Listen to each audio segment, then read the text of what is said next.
But after the parts had started to be used in military vehicles, demand had increased, and new people had opened businesses.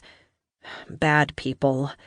Eventually, since my father had held a lot of old contracts with the city, some shady deals had been made by some bad people, all of which wound up with Papa getting thrown in prison. I still don't have proof of it to this day, but I have a good idea of who was involved. Then my father had mysteriously wound up murdered in prison. My birth mother hadn't lasted much longer after that. I still believe she died of a broken heart. Regina, my second mother, had vanished, taking my 2 little sisters with her. I never heard from them again.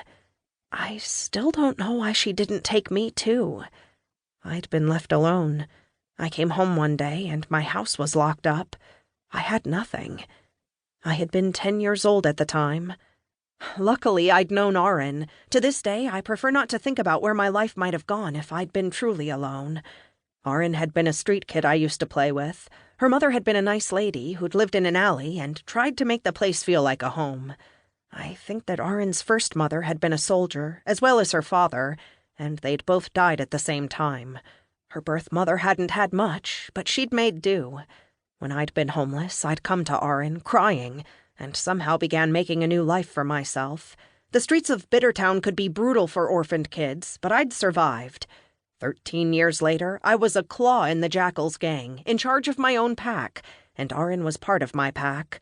She could have had her own pack years ago, but she'd wanted to stay in mine.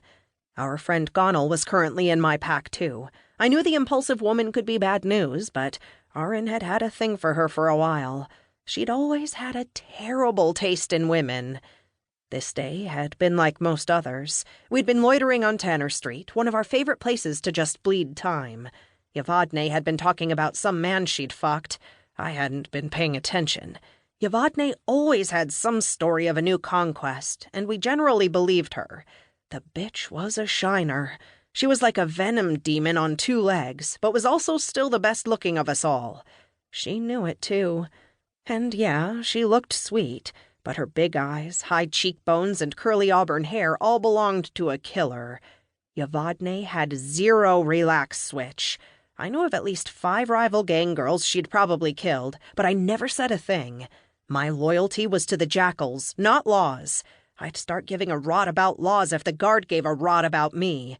Eating was more important than fancy rules. Gonal had been listening to all of Yvonne's yucca shit like she always did, club propped up on her shoulder, chewing gum. She was attractive enough, I guess. I personally thought she had kind of a pinched face, but I'm not attracted to women, so what do I know? She definitely had Arin's attention. Gonal had dark hair, full lips, and bright eyes. She could be charming, too, but also as crazy as a 5-clawed, long-fanged, feline rage demon trapped in a sack with a whole hive of Ludus hornets. The girl was a firm ally, but she saw everybody and everything that was not a Jackal gang member as an enemy. Since I was the claw of this pack, she was both my greatest tool and my greatest liability. I had to be careful. Controlling Gonal was like playing with a snake by the tail. Plus, Arin was in love with her. I wish my friend would just admit it. Sometimes I felt more like a nurse than a gang leader. Arin herself was more of a sister than my sisters had ever been. I loved my friend. Arin definitely wasn't homely like me. She wasn't a shiner like Yvonne, but still had her own sort of beauty. Tall with no curves, Arin's feet were as big as a man's, and her shoulders were so square you could cut bronze with them.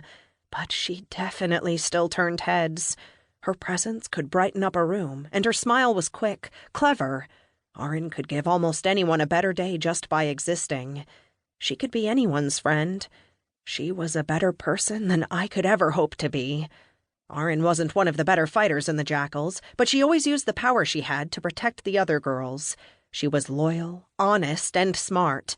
When I had lost my family and didn't have anything to give in return, Arin had still asked her mother to take me in.